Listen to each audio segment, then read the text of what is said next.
اعوذ باللہ من الشیطان الرجیم بسم اللہ الرحمن الرحیم نہج البلاغہ مکتوب نمبر 64۔ یہ خط حضرت علی علیہ السلام نے حاکم شام کے نام تحریر فرمایا۔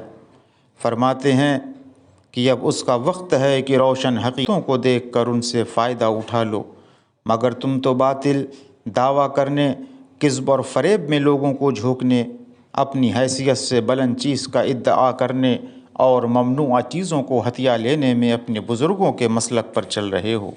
یہ اس لیے کہ حق سے بھاگنا چاہتے ہو اور ان چیزوں سے کہ جو گوشت و خون سے بھی زیادہ تم سے چمٹی ہوئی ہیں اور تمہارے کانوں میں محفوظ اور سینوں میں بھری ہوئی ہیں۔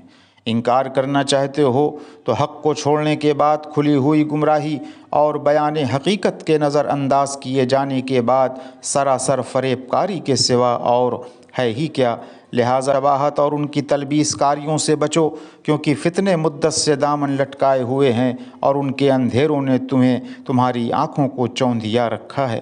تمہارا خط مجھے ملا ہے ایسا کہ جس میں قسم قسم کی بے جوڑ باتیں ہیں جن سے صلح دامن کے مقصد کو کوئی تقویت نہیں پہنچ سکتی، اور اس میں ایسے خرافات ہیں کہ جن کے تانے بانے کو علم و دانائی سے نہیں بنا۔ تم تو ان باتوں کی وجہ سے ایسے ہو گئے ہو جیسے کوئی دلدل میں دھنستا جا رہا ہو اور اندھے کنویں میں ہاتھ پیر مار رہا ہو۔ تم اپنے کو اونچا کر کے ایسی بلند بام اور گم کردہ شانی چوٹی تک لے گئے ہو کہ عقاب بھی وہاں پر نہیں مار سکتا، اور ستارہ عیوق کی بلندی سے ٹکر لے رہی ہے۔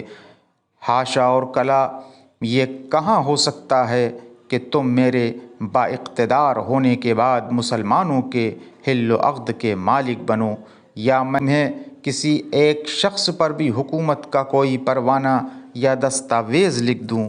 خیر اب کہ صحیح اپنے نفس کو بچاؤ اور اس کی دیکھ بھال کرو، کیونکہ اگر تم نے اس وقت تک کوتاہی کی کہ جب خدا کے بندے تمہارے مقابلے کو اٹھ کھڑے ہوئے، پھر تمہاری ساری راہیں بند ہو جائیں گی، اور جو صورت تم سے آج قبول کی جا سکتی ہے اس وقت قبول نہ کی جائے گی۔ وآخر دعوانا ان الحمد للہ رب العالمین۔